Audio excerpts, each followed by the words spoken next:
ఆ రోజు తార వర్ణను తీసుకుని తల్లి మరికొందరి సహకారంతో నడిపే అనాథ యువతల రక్షక గృహానికి బయలుదేరింది. ఆవరణంతా 5 ఎకరాల స్థలం. ముందుగా పెద్ద గేటుంది. చుట్టూ కొండరాళ్లతో బలంగా ప్రహరీ గోడ కట్టబడింది. గేటుకి పైన పెద్ద అక్షరాలతో అనాథ యువతల రక్షిత గృహం అని తెలుగు, ఇంగ్లీషు, అరవం 3 భాషల్లో రాయబడింది. లోపలికి వెళ్ళాక ముందుగా విశాలమైన పెద్ద హాలు. వాటికిరువైపులా 2 గదులు ఉన్నాయి. ఒకవైపు గది ఆఫీస్ రూమ్ కింద, రెండో వైపు గది రికార్డింగ్ రూమ్ కింద వాడబడుతోంది. మధ్యనున్న హాలు మాత్రం వెయిటింగ్ రూమ్ కింద ఏర్పాటు చేయబడింది. గది గోడలకు గాంధీ, నెహ్రూల్లాంటి దేశ నాయకుల ఫోటోలు, సూక్తులు వేలాడదీయబడున్నాయి. ద్వారానికి ఎదురుగా మాత్రం హోం ప్రారంభోత్సవ చిత్రం పెద్దదిగా గోడకు అమర్చుంది. ఇది రికార్డ్ రూమ్, అది వెయిటింగ్ హాలు. దాన్ని ఆఫీస్ రూమ్ కింద ఏర్పాటు చేశారు అంటూ వర్ణను ఆఫీస్ రూమ్ లోకి తీసుకువెళ్ళింది తార. ఆఫీసులో టేబుల్ ముందు కూర్చుని రికార్డులు చూస్తోంది మధ్య వయసులో ఉన్న స్త్రీ. వాళ్ళ అలికిడికి తలెత్తి చూసి నమస్కారం, రండి అంటూ లోపలికి ఆహ్వానించింది చేసే పని ఆపేసి. ఇద్దరూ ప్రతి నమస్కారాలు చేశారు. ఈవిడ పేరు మనోరంజని, ఇక్కడ మేనేజర్గా ఉంటున్నారు. ఎవరైనా ఇందులో చేరాలంటే ముందు వీరిని కలుసుకుని మాట్లాడాలి అంది తార. ఈవిడ నా ఫ్రెండ్, మన హోం ఒకసారి చూపిద్దామని తీసుకుని వచ్చాను. మీ పని చూసుకోండి, మేం వెళతాం అంది తార. ఇద్దరూ బయటికి నడిచారు. ఎవరినైనా పంపమంటారా చూపించేందుకు అంది రంజని. అక్కర్లేదు, నాకు ఇవన్నీ తెలిసినవేగా, నేను చూపిస్తానులేండి అంటూ వర్ణతో ముందుకు సాగింది తార. కుతూహలంగా పరిసరాలనే పరికిస్తూ ఆమెను అనుసరించింది వర్ణ. అక్కడ విశాలమైన ఆవరణ. దాని చుట్టూ యాస్బెస్టాస్ సిమెంట్ రేకులతో చుట్టూ పెద్ద పెద్ద షెడ్లు వేయించారు. వాటిని విశాలమైన గదులుగా విభజించారు. ఆవరణ మధ్యలో పెద్ద రాతి దెమ్ముంది. దాని మధ్య నుంచి పొడవాటి స్తంభం ఉంది. దానికి 3 రంగుల జెండా ఎగురుతోంది. అలా మధ్యలో కట్టబడిన దెమ్మ చుట్టూ సువాసనలు వెదజల్లే రంగురంగుల పూల మొక్కలు తలలూపుతూ ఆహ్లాదంగా ఉన్నాయి. అన్నీ ఓ క్రమ పద్ధతిలో పెంచినట్లు తెలుస్తోంది. తారా, ఇలా రేకులు వేశారు కదా, ఎండాకాలం వాళ్లకు చాలా ఇబ్బందిగా ఉండదు. అందుకే రేకుల పైభాగంలో రెల్లుగడ్డి కప్పుతారు. వేసవకాలంలో రబ్బరు ట్యూబులతో వాటిపై నీళ్లు చల్లుతారు. చాలా పరిశుభ్రంగా ఉంది కదూ, ప్రశాంతతకి మారుపేరు అనొచ్చు. ఇలారా అంటూ మరికొన్ని గదుల్లోకి తీసుకువెళ్ళింది తార. మొదటి గదిలో చాలా గోనె పరదాలు, కొన్ని చిరుచాపలు, పీచు పరుపులు ఓ మూలగా పెట్టబడున్నాయి. రెండో గది ఏవేవో బస్తాలతో నిండుంది. ఇవేంటి అంది వర్ణ ఆ గదిలోకి చూస్తూ. ఇది స్టోర్ రూమ్. వీళ్ళందరికీ కావలసిన ఆహార పదార్థాలన్నీ వీటిలో నిల్వ చేస్తారు అంటూ ఇంకా ముందుకు తీసుకువెళ్ళింది. అది విశాలంగా ఉన్న గది. దాంట్లో చాలా ఉయ్యాలలున్నాయి. కొన్ని గుడ్డ ఉయ్యాలలు, మరికొన్ని ఫ్రేమ్ ఉయ్యాలలు వేలాడుతున్నాయి. వాటిల్లో చాలా మంది పిల్లలు పడుకున్నారు. కొందరు ఏడుస్తున్నారు, మరికొందరు ఆడుకుంటున్నారు. వీళ్ళందరూ అంటూ ఆగిపోయింది వర్ణ తారవంక చూస్తూ. వీళ్ళందరూ జీవితంలో ఏదో రకంగా మోసపోయిన వారి సంతానమే. తల్లులతో పాటే వీరు ఇక్కడే ఉంటారు. దగ్గరగా వెళ్లి వాళ్ళందరినీ చూసింది వర్ణ. బొద్దుగా, ముద్దుగా, ఆరోగ్యంగా ఉన్నారు చిన్నారి పాపలు. తండ్రులకు దూరమైన ఈ సంతానం ఎంత పాపం చేసుకుందో అంది జాలిగా వర్ణ. వర్ణకు తన పరిస్థితి గుర్తుకొచ్చింది సడన్ గా. ఏంటి, తను వీళ్ళని చూసి జాలి పడుతోంది? రేపు తను అటువంటి సంతానాన్నేగా కనబోయేది. తను ఇంటి హోంలో ఉంటే రేపు ఇలాగే చూడవచ్చిన వారు తన బిడ్డను చూసి ఇలాగే సానుభూతి చూపించి జాలి పడతారేమో. ఇటురా వర్ణ అంటూ ముందుకు తీసుకువెళ్ళింది తార. అక్కడ దాదాపు 30-40 మంది పిల్లలున్నారు. వాళ్ళంతా 7-8 లోపు వయసు వారే. కొందరు నెలలు బిడ్డలు కూడా ఉన్నారు. వీళ్ళందరూ తల్లిదండ్రులు లేని అనాథల వర్ణ. ఎవరో ఒకరొచ్చి వీళ్ళని ఇక్కడ చేర్పించి వెళతారు. ఇక్కడున్న స్త్రీలలో కొంతమంది వీళ్ళకి పోషణ చేస్తారు. పాపం ఎంతమంది బిడ్డలో. వీళ్లలో ఎవరికి తల్లి తండ్రి లేరని అంటావా తారా? కొంతమంది అయితే తల్లి తండ్రి ఉండి వారే బిడ్డల్ని ఇక్కడ చేర్పించాలని చూసేవారు. కానీ అలాంటి వారిని మాత్రం ఇక్కడ ఉండనివ్వరు. పిల్లలకు ఎవరూ లేరని ఖచ్చితంగా వివరాలు తెలుసుకున్న తర్వాతే వాళ్ళని చేర్చుకుంటారు. మరి వీళ్ళందరి పోషణ ముందు అన్నీ చూశాక తర్వాత చెబుతాను. వెనక వైపున కూడా తిరిగి ఇలాంటి షెడ్లే వేసున్నాయి. అక్కడ షెడ్లు గదుల్లా ఓ మాదిరి పెద్దవి కాకుండా చాలా విశాలంగా ఉన్నాయి. మనం ఇందాక చూసిన షెడ్లలో గదులుగా ఉన్నాయి కదా తారా, వీళ్ళందరికీ అందులో తలో గది కేటాయించారా అంది వర్ణ. లేదు వర్ణ, అవి ఒకరికి అని ఏం లేదు, అందరికీ సొంతమే. అలా ప్రత్యేకించి ఒక్కరికంటే వారిలో వారికి స్వార్థం తలెత్తుతుంది. ఇది అందరిది, దీనికోసం మనమంతా పాటుపడాలి అనే ఉద్దేశం ఉండదు. అందుకని ఎవరి కోసమూ ప్రత్యేకమైన గదులు లేవు. అలాగా ఈ గది చూసావా? వీళ్ళంతా ఇక్కడ బుట్టలు తయారు చేస్తారు, వెదురు బద్దలతో. వాటికి రంగులు వేసి ఆరబెట్టి అందంగా తయారయ్యాక షాపులకు పంపిస్తారు. లోపలికి వెళదాంరా అంటూ తీసుకుని వెళ్ళింది. అక్కడ కొంతమంది స్త్రీలు వెదుళ్లను నీటిలో తడిపి కొద్ది నిమిషాలుంచి తీసి పెద్ద బుట్టలో వేస్తున్నారు. కొందరు స్త్రీలు చాకచక్యంగా వాటిని పలచగా చీల్చి నేర్పుగా బుట్టలు అల్లుతున్నారు. అనేక రకరకాలుగా. కొందరైతే వెదురు బద్దలకు రకరకాల రంగులు వేస్తున్నారు. మరో చోట 25 మంది స్త్రీలు రంగుల ప్లాస్టిక్ వైర్లతో బుట్టలు, బ్యాగులు, సంచులు తయారు చేస్తున్నారు. ఎక్కడో మిషన్ల చప్పుడు వినిపిస్తోంది. ఎక్కడా? అంది వర్ణం చుట్టూ చూస్తూ. ఇదిగో ఇక్కడ అంటూ మరో గదిలోకి తీసుకువెళ్ళింది తార. ఆ గదిలో 25 మిషన్ల దాకా ఉన్నాయి. వాటి మీద కొందరు స్త్రీలు బట్టలు కుడుతున్నారు. మరికొందరు రకరకాల చీరలకు ఎంబ్రాయిడరీ చేస్తున్నారు. తారా, వీళ్ళందరికీ బట్టలు ఎక్కడి నుంచి వస్తాయి కుట్టడానికి? కొందరు కాన్వెంట్ స్కూళ్ల యూనిఫారాలు కుట్టడానికి ఆర్డర్ ఇస్తారు. వాటిని వీళ్లే కుట్టేది. సైజుల వారీగా కొన్ని కుడతారు. మిగిలినవి జాకెట్లు, గౌన్లు, మ్యాక్సీలు, జీన్సు కుట్టి బజార్లో రెడీమేడ్ షాపుల్లో అమ్ముతారు. కొందరు కలిగిన వాళ్ళు డబ్బులు లెక్క లేకుండా ఇలా చీరలిచ్చి ఎంబ్రాయిడరీ చేయించుకుంటారు. ఒక్కొక్క చీరకు 40-50 రూపాయలు ఇస్తారు. వీటి వల్ల ఆదాయం బాగుంటుందా? బాగానే ఉంటుంది వర్ణ. ఇక్కడున్న స్త్రీలలో చాలా మందికి బట్టలు కుట్టడం వచ్చు. చాలా బాగా కుడతారు. వీటిని షాప్ అతను వారానికి ఒక రోజొచ్చి కుట్టాల్సినవిచ్చి కుట్టినవి తీసుకుని వెళతాడు. అలా వచ్చిన డబ్బంతా దీనికే వినియోగిస్తారు. మోసానికి అవకాశం లేకుండా లెక్కలన్నీ కరెక్ట్ గా ఉంటాయి. అంటే దాదాపుగా వీళ్ళ పోషణ భారం వహించుకుంటారన్నమాట. మరి ఈ పని చేతకాని వాళ్ళు ఏం చేస్తారు?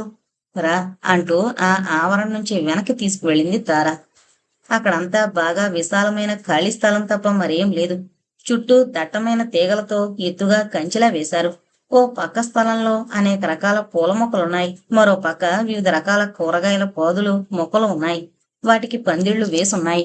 కొన్ని చెట్లు కాయలతో నిండుగా భారంగా ఒదిగి ఉన్నాయి. వాటికి వెనకగా కొన్ని పళ్ళ చెట్లు కూడా ఉన్నాయి.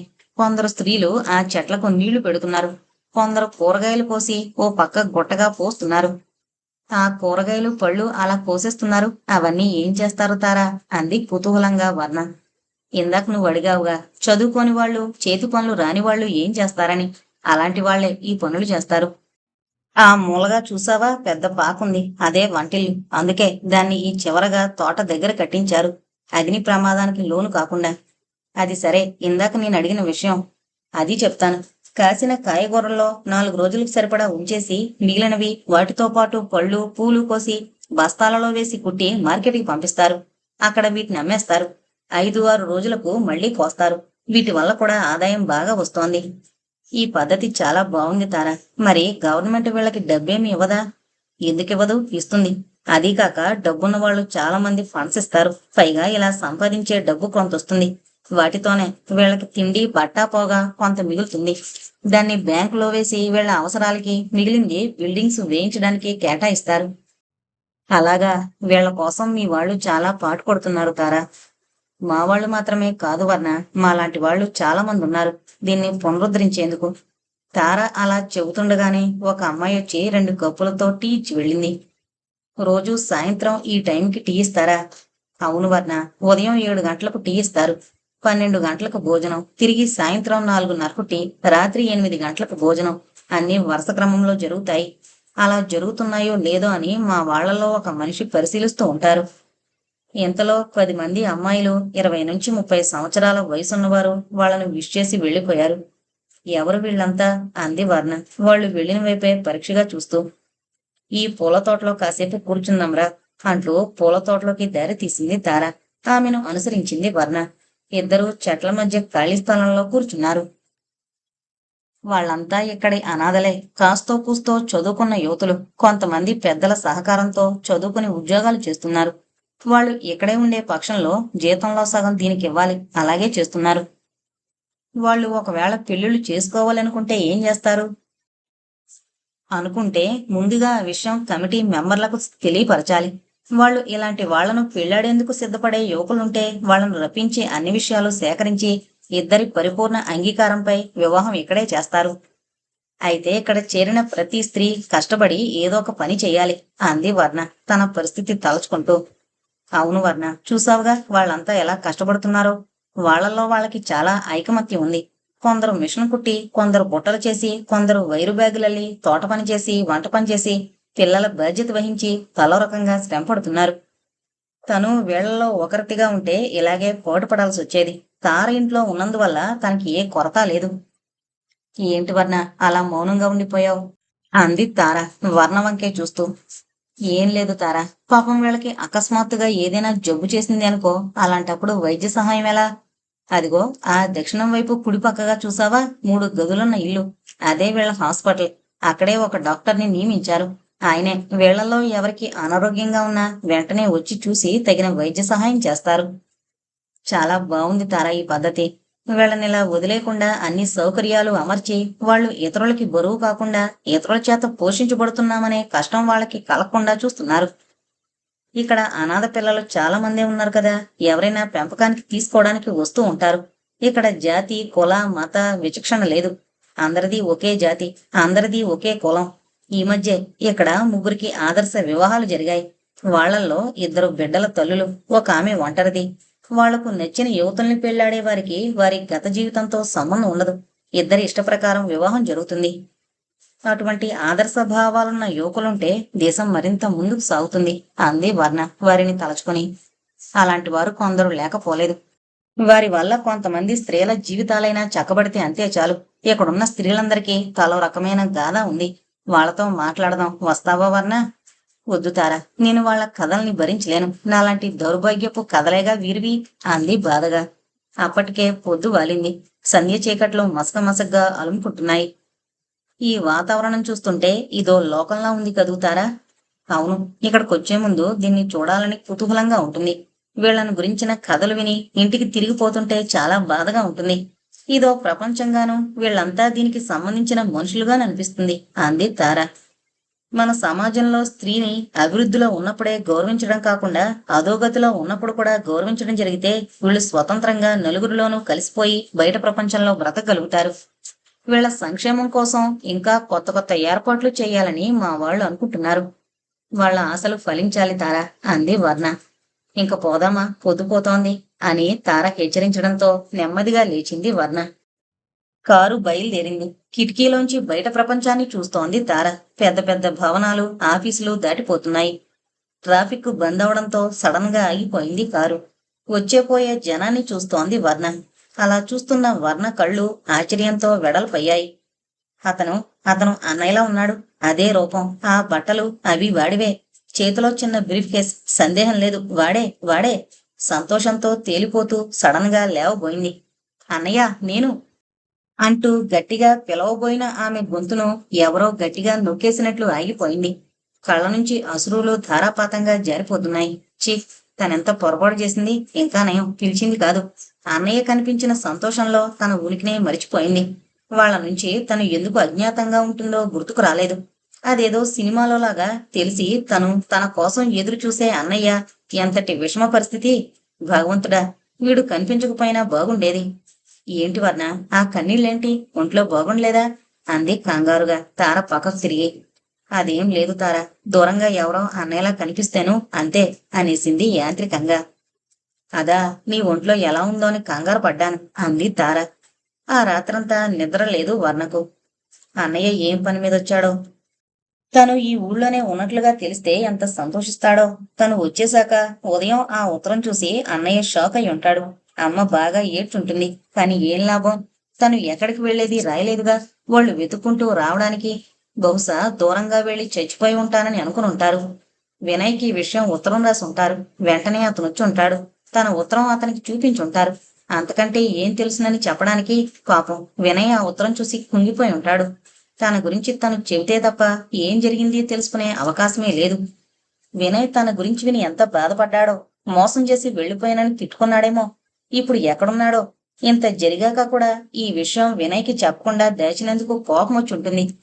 వినయ్, ఇదంతా నీకోసమే చేశాను. నిన్ను మోసం చేయలేకపోయాను. ఈ కళంకినికి నీ జీవితంలో పాలు పంచుకునే అదృష్టం లేదు. అందుకే వినయ్, అందుకే నీకు కావాలనే దూరంగా వచ్చేశాను. ఆ 2 నెలలు ఈ విషయం నీకు రాయలేక, నా మనసులో ఆ దావానలాన్ని దాచుకోలేక ఎంత చిత్తక్షోభతో నరకాన్ని అనుభవించానో నీకేం తెలుసు వినయ్. ఇద్దరం ప్రేమించుకున్నాం. జీవితాన్ని గురించి బంగారు కలలెన్నో కన్నాం. అవన్నీ తామరాకు మీద నీటి బొట్టులా చెదిరిపోయాయి. ఈ వేదన నేను భరించలేను వినయ్, భరించలేను. నీకు దూరమై మూడులా ఈ జీవితాన్ని గడుపుతున్నాను వినయ్ అంటూ మౌనంగా కన్నీరు కార్చసాగింది వర్ణ. వర్ణకు 7వ మాసం వచ్చింది. అన్నీ సక్రమంగా ఉంటే ఎంతో వేడుకతో సూడిదులు వగేరా హడావుళ్లు జరుపుకునేవాళ్లు. వర్ణ పరిస్థితి అందుకు భిన్నంగా ఉండడంతో మనసులోనే బాధపడేది. నువ్వలా డల్గా ఉంటే పుట్టబోయే బిడ్డ నీలాగే డల్లగా పుడుతుంది. చాలా హ్యాపీగా ఉండాలమ్మా. నీకంటే కూడా ఏ ఆధారం లేని వాళ్ళు ఎంతో మంది ఉన్నారు. వాళ్ళకంటే నీ పరిస్థితి చాలా నయం వర్ణ. అలాంటి వాళ్ళను చూసైనా నువ్వు మారాలి. ముందు ఆహారం టైం ప్రకారం తీసుకోవాలి. ఎన్నాళ్ళిలా బెంగ పెట్టుకుని నీరసించిపోతావు? జీవితంలో అందరూ అనుకున్నవి సాధించలేరు. నువ్వు ఇలాగే ఉంటే నీకు నేను ట్రీట్ చేయను అన్నారు హరిబాబు. లేదంకుల్, నాకేం, నేను బాగానే ఉన్నాను. మీరిచ్చిన మందులన్నీ మింగేస్తున్నాను. ఐఎమ్ వెరీ హ్యాపీ అంది ఆయన ఎదురుగా సంతోషం నటిస్తూ. నువ్వీ మాటలు నా తృప్తి కోసం అంటున్నావా, మనస్ఫూర్తిగానే అంటున్నావా? ఏది నా కళ్ళలోకి చూసి నిజం చెప్పు అన్నారు ఆయన నిలదీస్తూ. మౌనంగా తల వంచుకుంది వర్ణ. నాకు తెలుసు బేబీ, నువ్వు గతాన్ని మర్చిపోలేకపోతున్నావు. కానీ ఎన్నాళ్ళిలా కన్నీరు కారుస్తూ ఉండిపోతావు? నీకు భవిష్యత్తంతా ముందుంది.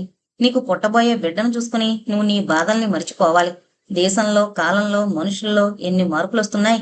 ప్రేమించిన వాడు దూరమైనందుకే నువ్వింత బాధపడుతుంటే కట్టుకున్న భర్తను కోల్పోయిన ఆడవాళ్లు జీవితాంతం దుఃఖంలో మునిగిపోవద్దు. ఏం మాట్లాడవు? మై డియర్ బేబీ, ముందు నీలో మార్పు రావాలి. దానికి మా అందరి కృషి కంటే నీ ప్రయత్నం ఎక్కువగా ఉండాలి, తెలుసా? అలాగే అన్నట్లు తల ఊపింది వర్ణ. అలా చెప్పు నాన్న. నేనెన్ని చెప్పినా పైకి అలా కనిపిస్తుందే కాని ఎప్పుడూ ఏదోటి ఆలోచిస్తూనే ఉంటుంది. వర్ణలో మార్పు కలిగించడం కోసం నేను ఎక్కడికి తీసుకువెళ్ళినా ఆ కాసేపు నాతో కలిసిపోతుంది. ఇంటికొచ్చాక మళ్ళీ మామూలే అంది తార. ఏమ్మా, జీవితంలో దెబ్బతిన్న స్త్రీవి, భగ్న ప్రేమికురాలివి, నువ్వొక్కతివేనా? మొన్న హోంకి తారతో కలిసి వెళ్ళినప్పుడు అక్కడ నీలాంటి వాళ్ళు ఎంతమంది ఉన్నారో చూసావుగా. వాళ్ళకి మాత్రం కష్టాలు లేవు. వాళ్ళందరిలో ఒక్కొక్కరికి నీకంటే భయంకరమైన గతం ఉంది. అలానే వాళ్ళంతా జీవితం మీద విరక్తిని పెంచుకుంటున్నారా? లేదు అంది హీన స్వరంతో. వాళ్ళని చూశాక కూడా నువ్విలా బాధపడ్డం నాకేం నచ్చలేదమ్మా. అయ్యగారు, అమ్మగారి కోసం ఎవరో వచ్చారు అని పని మనిషి చెప్పడంతో తార, నువ్వు వెళ్ళి చూడు అని హరిబాబు అనడంతో లేచి వెళ్ళింది తార. చూడు వర్ణ, నువ్వు వినయ్ని దూరం చేసుకున్న బాధ కంటే నీ గర్భంలో పెరిగే శిశువు మీదే ఎక్కువ విరక్తి పెంచుకుంటున్నావు కదూ. అది చాలా తప్పమ్మా. ఆడదంటే ఆదిశక్తి, మాతృమూర్తి, సహనానికి మారుపేరు అని అంటారు. అటువంటి ఆడదానిగా పుట్టిన నువ్వు నీ పుట్టబోయే బిడ్డ మీద ద్వేషం పెంచుకోకు వర్ణ. నీకో భయంకరమైన సత్యం చెప్పనా అన్నారు హరిబాబు. ఏంటి అన్నట్లు తలెత్తి చూసింది వర్ణ. జయంత్ అంటే నాకెంత ఇష్టమో నీకు తెలుసుగా.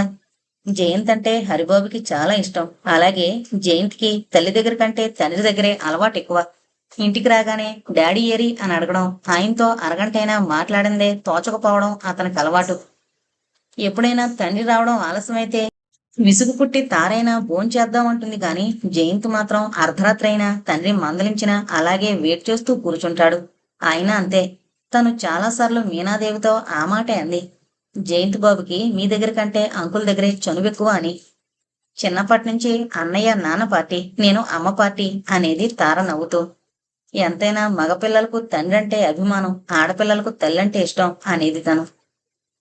అవునంకుల్, మీకు జయంత్ బాబు అంటే చాలా ఇష్టం అంది వర్ణ ఇప్పుడు ఆ ప్రసక్తి దేనికి అనుకుంటూ. నీకో విషయాన్ని చెబుతాను, నీలోనే ఉంచుకో. తారకు కూడా తెలియదు రహస్యం. నేను అంతగా అభిమానించే జయంత్ నా కొడుకు కాదంటే నువ్వు నమ్ముతావా వర్ణ అన్నారు ఆమె వంకే చూస్తూ. నమ్మను, చచ్చినా నమ్మను అంది వర్ణ. కానీ నువ్వు నమ్మి తీరాలి. నిజంగానే జయంత్ నా కన్న కొడుకు కాదు వర్ణ అన్నారు హరిబాబు. జోక్స్ వేయడానికి నేనే దొరికాను అంకుల్ అంది కోపం నటిస్తూ. లేదమ్మా, ఇది నిజం గంభీరంగా అన్నారు హరిబాబు. అయితే అతను మీ పెంపుడు కొడుకు అయి ఉండాలి. మేమతన్ని పెంచుకోలేదు, అయినా అతను నా కొడుకే. ఎలా అంది కుతూహలంగా. ఎలాగో చెబుతాను విను. అప్పుడు నేను ఆర్మీలో పనిచేసేవాణ్ణి. ఓసారి యుద్ధంలో గాయపడ్డ సైనికుల్ని ట్రీట్ చేస్తున్నాను. వాళ్లలో ఒక అతని పరిస్థితి మాత్రం చాలా సీరియస్ గా ఉంది. చెయ్యాల్సిందంతా చేశాను, కానీ అతను బ్రతకడని నాకు తెలుసు. ఇంకా 5 నిమిషాలకు చనిపోతాడనగా అతనికి స్పృహ వచ్చింది. నాతో 3 నిమిషాలే మాట్లాడాడు. డాక్టర్, నేనింక బ్రతకను, మీరు నాకు సహాయం చెయ్యాలి అన్నాడు దీనంగా. ఏంటది అన్నాను ఆప్యాయంగా. నాకు భార్య, ఇంకా కళ్ళు తెరిచి ఈ లోకం సరిగ్గా చూడని 4 రోజుల బిడ్డ ఉన్నారు. పెద్దలిష్టానికి విరుద్ధంగా మేం పెళ్లి చేసుకుని వాళ్ళందరికీ దూరంగా వచ్చి బ్రతుకుతున్నాం. పుట్టిన బిడ్డను నేనింకా చూడనైనా లేదు. నా భార్య చదువుకుంది కాదు. దయచేసి నేను పోయాక మీరు ఆమెను కలుసుకుని చేతనైన సహాయం చేయండి అన్నాను. సరే అలాగే చేస్తాను. కానీ ఆమె అడ్రస్ చెప్తాను అంటూ అతి కష్టం మీద ఆమె అడ్రస్ చెప్పాడు. ఆ తర్వాత అతను చనిపోయాడు. కొద్ది రోజుల పాటు అతను చెప్పిన మాటలే నా మనసులో మెదిలి నా గుండెని ఎవరో పిండినట్టయ్యేది. యుద్ధం పూర్తయ్యాక సెలవు మీద మా ప్రాంతానికి బయలుదేరాను. ముందుగా అతనికిచ్చిన మాట ప్రకారం అతని భార్యను కలుసుకున్నాను. ఆమెను చూస్తుంటే జాలేసింది. అప్పటికి ఆమె వయసు 20 సంవత్సరాలే. ఉయ్యాలలో బిడ్డ ఊగుతున్నాడు. భర్తను తలుచుకుని ఆమె పడే వేదనని చూడలేకపోయాను. ఆమెకు విద్యాగంధం కూడా లేదు. అలాంటి యువతికి నేనేం సహాయం చేయగలను? చిన్న వయసులో ఈ లోకంలో ఒంటరిగా 3 నెలల పసికందుతో ఆమె బ్రతకడం దుర్లభం. ఏం చెయ్యాలి? ఎలా సాయపడాలి? ఎంతో ఆలోచించాను. ఆమెను నాతో ఎక్కడికి తీసుకువెళ్ళను? చివరికి నాకో ఆలోచన స్ఫురించింది. నేను బ్రహ్మచారిని, ఇంతవరకు పెళ్లి కాలేదు. ఆమెను పెళ్లాడితే నాకు వెనక ముందు ఎవరూ లేరు అభ్యంతరం చెప్పేందుకు. మొదట ఒప్పుకోకపోయినా తన బిడ్డకు నేను తండ్రినవుతానని ఎన్నో విధాల నచ్చజెప్పాక చివరికి పెళ్లికి ఒప్పుకుంది. ఆమె ఈనాటి మీనాదేవి. ఆ బిడ్డే జయంత్. తర్వాత మా వివాహం నిరాడంబరంగా జరిగిపోయింది. నేను ఆర్మీ డాక్టర్గా రిజైన్ చేసి చాలా చోట్ల ప్రాక్టీస్ పెట్టాను. తర్వాత మాకు తార పుట్టింది. చివరికి ఈ ఊళ్ళో సెటిల్ అయ్యాం. కానీ జయంత్ విషయం మా ఇద్దరికి తప్ప వేరే ఎవరికీ తెలియదు. వాళ్ళిద్దరూ నాకు 2 కళ్ళు. కొన్నాళ్ల తర్వాత మీనాదేవి గతాన్ని మర్చిపోయి చదువుకుని నాతో సహకరించి తోడు నీడగా ఉంటోంది. ఇప్పుడు చెప్పు వర్ణ, జీవితంలో ఏర్పడిన లోటు అలాగే ఉండిపోవాలా? దాన్ని పూడ్చిపెట్టి కొత్త పునాదులు వేయడం తప్ప నీ జీవితం కొత్త మలుపు ఎందుకు తిరగకూడదు? ఆశ్చర్యంగా ఆయన వంకే చూడసాగింది వర్ణ. డాక్టర్ అంకుల్లో ఇంతటి సంస్కారమా? వీళ్ళు ఆదర్శవంతులే కాకుండా ఎంతటి సంస్కార హృదయులు. అందుకే జీవితంలో జరిగే సంఘటన అది ఎంత పెద్దదైనా చిన్నదైనా తేలిగ్గా తీసుకోగలుగుతున్నారు. ఓ రకంగా వీళ్ళు చాలా అదృష్టవంతులు. తనలా జీవితాంతం జరిగిన విషయాలనే తలుచుకుని అవే మనసులో పెట్టుకుని కుమిలిపోకుండా హాయిగా జీవించగలుగుతున్నారు. కొంతమంది జీవితాల్లో ఇలాంటి చిత్రమైన సంఘటనలు జరుగుతూనే ఉంటాయి. అందుకోసం బ్రతుకంతా కుమిలి కృషించిపోకూడదు. దేవుడు జీవితాన్నిచ్చింది హాయిగా అనుభవించడానికే కనుక ధైర్యంగా ఉండడానికి ప్రయత్నించు. ఆ ధైర్యాన్ని పిరికితనాన్ని వెనక్కి నెట్టే అంటూ వెళ్ళిపోయారు హరిబాబు. మీనాదేవి జీవితంలో ఇంత విషాదం దాగుందా? అయినా గతాన్ని విస్మరించి ఎంత హాయిగా బ్రతకగలుగుతోంది. కొందరి జీవితాలింతే. గతాన్ని మరిచిపోయి బ్రతకగలగడం కూడా దేవుడిచ్చిన వరమే. ఆ రోజు అనుకోకుండా జయంత్ తన గదికి రావడంతో కొంచెం కంగారు పడింది వర్ణ. ఎంబ్రాయిడరీ చేస్తున్న పిల్లో కవర్ని పక్కగా పెట్టేసింది. తార ఎవరో రావడంతో బజార్కి వెళ్ళింది. అతనలా వచ్చాడేంటి అనుకుంటూ చిరునవ్వుతో లోపలికి ఆహ్వానించింది. ఆమె కూర్చున్న సోఫాకి ఎదురుగా కూర్చున్నాడు జయంత్. ఏంటి ఏదో కుడుతున్నట్లున్నారు? మొన్న నేను లైబ్రరీ నుంచి తెచ్చిన పుస్తకాలు చదివేశారా అన్నాడు జయంత్. చదివేశాను. వాటిలో మీకేం నచ్చింది అన్నాడు కుతూహలంగా. ప్రేమ్చంద్ గోదాన్ గబన్ ఈ 2 అనువాదాలు చాలా బాగున్నాయి. మిగిలినవి ఓ మాదిరిగా ఉన్నాయి అంది వర్ణ. మా తారకు పుస్తకాల మీద ఏమాత్రం ఇంట్రెస్ట్ లేదు. నేను పుస్తకాలు తీసుకొచ్చి చదవమని బలవంతం చేసిన పుస్తకమే ముట్టుకోదు. ఇక నాకు విసుగు పుట్టి ఇంటికి తేవడమే మానుకున్నాను. మేము స్కూల్ ఫైనల్ చదువుకునే రోజుల్లోనూ అంతే. నాకు చిన్నప్పటి నుంచి పుస్తకాలంటే చాలా పిచ్చి. క్లాస్ పుస్తకాల్లో మధ్య నవల నుంచి చదివేదాన్ని. తార విసుక్కుని టీచర్తో చెబుతానని బెదిరించేది. ఎక్కడ చెబుతుందో అని టీచర్కి భయపడే కంటే తారకి ఎక్కువ భయపడేదాన్ని అంది నవ్వేస్తూ. మా ఇంట్లో పుస్తకాల ఇంట్రెస్ట్ కేవలం నాకు మాత్రమే ఉంది. నాన్నగారికి రాత్రి దాకా హాస్పిటల్లోనే సరిపోతుంది. టైం దొరికితే ఏవో మెడికల్ జర్నల్స్ తిరగేస్తుంటారు. అమ్మకి సంఘసేవ, మహిళా మండలి కార్యక్రమాలు, మిగిలిన టైంలో రక్షక గృహం డెవలప్మెంట్ చేసే విషయాల గురించి చర్చ. ఇంకా తీరికే దొరకదావిడికి. అది మంచిదేలేండి. లేకపోతే ఖాళీగా ఉన్న వాళ్ళ మెదడు దెయ్యాలకు నిలయం అంటారు. అలా ఏదో ఒక వ్యాపకం ఉంటే మనసు మిగిలిన విషయాల మీదకి పోదు. ఏమో బాబు, మరీ రెస్ట్లెస్ గా పనిచేయడం అంటే నాకు విసుగు. ఏమైనా మీ ఇంట్లో మనుషుల పద్ధతులు, వాళ్ళ భావాలు చాలా బాగున్నాయి అంది వర్ణ మెచ్చుకోలుగా. మిమ్మల్ని చాలా రోజులుగా ఒక విషయం గురించి అడుగుదాం అనుకుంటున్నాను అన్నాడు. ఏంటి అంది వర్ణ తెల్లబోతూ. నేనిలా అడుగుతున్నానని మీరు మరోలా అనుకోకూడదు అన్నాడు ముందుగానే. అలాగే అన్నట్లు తలోగించింది. చూడండి, నాది ముక్కుకు సూటిగా పోయే మనస్తత్వం. డొంక తిరుగుడు వ్యవహారం నాకు నచ్చదు. నేను అడిగిన దానికి మీరు సూటిగా జవాబివ్వండి అంది అయోమయంగానే. మీకు అభ్యంతరం లేకపోతే మిమ్మల్ని నేను వివాహం చేసుకుందాం అనుకుంటున్నాను. మీ అభిప్రాయం ఏంటో స్పష్టంగా చెప్పేయండి. అతడు అలాంటి ప్రశ్న అడుగుతాడని ఊహించని వర్ణ ఒకసారి తెల్లబోయింది. జవాబు కోసం ఆమె వంక చూస్తూ అన్నాడు జయంత్. నేనిలా అడిగానని నా గురించి చెడుగా అనుకోవద్దు. మీరు జీవితంలో ఒక దుష్టుడి దౌర్జన్యానికి బలైపోయారు తప్ప మీ అంతట మీరే ఇలాంటి పరిస్థితి కొని తెచ్చుకోలేదుగా. మీ మనస్తత్వం, మీ ప్రవర్తన, రూపం నన్నెంతగానో ఆకర్షించాయి. అందుకే మీకు చేయూత ఇవ్వాలనుకుంటున్నాను. క్షమించండి జయంత్ బాబు, నాకలాంటి కోరిక లేదు అంది ఎలాగో గొంతు పెగల్చుకుని. అలా అనకండి. వాడిపోయిన చెట్టు ఎప్పుడూ అలాగే ఉండిపోవాలని లేదు. నీరు పోసి తగిన పోషణ చేస్తే మళ్ళీ చిగురించి పుష్పిస్తుంది. అలాగే జీవితం కూడా. మీకు బంగారం లాంటి భవిష్యత్తు ముందుంది. జీవితంలో కొద్ది నిమిషాలు ఓడిపోయిన పాపానికి మిగిలిన జీవితం అంతా చేతులారా పాడు చేసుకోవడం దేనికి వర్ణ? కాస్త ఆలోచించండి. మీ అభిప్రాయం వెంటనే చెప్పకర్లేదు, ఎప్పుడైనా తెలియజేయచ్చు. లేదు జయంత్ బాబు, నా జీవితం, నా ఆలోచనలు, నా ఊహలు అన్నీ నా వినయ్తోనే పెనవేసుకున్నాయి. నా హృదయంలో అతని రూపమే ప్రతిష్ఠించుకున్నాను. వాటిని ఛేదించుకుని నా గుండెల్లో ఉన్న అతని రూపాన్ని తుడిచేసి మరో కొత్త బొమ్మని నిలుపుకోలేను అంది బాధగా. చూడండి వర్ణ, మీరింకా చిన్నవారు. జరిగింది మరిచిపోలేకపోతున్నారు కాబట్టి ఇప్పుడు అలాగే అనిపిస్తుంది. రోజులు ఎప్పుడూ ఇలాగే ఉండిపోవు. కాలమే మనిషి మార్పుకు కారణం అవుతుంది. మిమ్మల్ని అన్యాయం చేసిన మనిషి మీలాగే కుమిలిపోతున్నాడా? మీరు మాత్రం అనుక్షణం గతాన్ని తరచి చూసుకుంటూ బ్రతుకుని పాడు చేసుకోవడం చూస్తుంటే మీరే అవకాశం ఉండి మీ బ్రతుకుని సక్రమమైన మార్గంలో నడుపుకోలేకపోతున్నారు అనిపిస్తోంది. జయంత్ బాబు, అలా అనకండి. మీరు నా మీదున్న జాలి కొద్దీ అలా అంటున్నారు కానీ నా బాధ మీకు అర్థం కాదు. నేను వినయ్ గాఢంగా ప్రేమించుకున్నాం. మా ప్రేమకు ఆయుష్ 3 సంవత్సరాలు మాత్రమే. కానీ నాకు జీవితానికి సరిపడా ఆ జ్ఞాపకాలే చాలు. బ్రతుకంతా వాటినే గుర్తు చేసుకుంటూనే 100 ఏళ్ల జీవితం గడిపేయగలను. ఒక దుర్మార్గుడి ద్వారా మలినమైన నా శరీరాన్ని నా వినయ్ కర్పించలేక ఇంట్లోంచి వచ్చేశాను. నాకు పెళ్లి మీద, సుఖాల మీద ఏమాత్రం కోరికున్నా ఎలాగో వినయ్తోనే నా వివాహం జరిగిపోయేది. అంతవరకు ఎంతో నిగ్రహంగా ఉన్న ఆమె కళ్ళు ఇంకా ఆగలేనట్లు వర్షించసాగాయి. క్షమించండి. గతాన్ని గుర్తు చేసి మిమ్మల్ని బాధ పెట్టాను. నా బాధంతా మీ గురించే. మీరు చాలా అమాయకులు. జీవితంలో మగవాడి తోడు లేకుండా బ్రతకడం ఎంతో కష్టం. ఏమైనా నేను ఆ రోజే ఒక నిర్ణయానికి వచ్చాను. మీరు నా గురించి పడే బాధ నాకు అర్థమైంది. కానీ నేను మనసు చంపుకుని వివాహానికి అంగీకరించలేకపోతున్నాను. మీరంతా నన్నెంతో ఆప్యాయంగా మీలో ఒకదానిలా చూస్తున్నారు. కానీ నేనే మీరు చూపించే ఆదరణకు అనర్హురాలనేమో అనిపిస్తోంది. వర్ణ, మీ జీవితాన్ని గురించి ఒక స్నేహితుడిగా సలహా ఇవ్వగలనే కానీ శాసించే అధికారం మాకెవ్వరికీ లేదు. మీ అభిప్రాయాలు మీవి. మీరు చెప్పిన దాంట్లో తప్పేం లేదు. మీ మనసులో ఉద్దేశం తెలుసుకోకుండా నేనే తొందరపడ్డానేమో అన్నాడు తప్పు చేసినట్లు. ఇందులో మీ తప్పేం లేదు.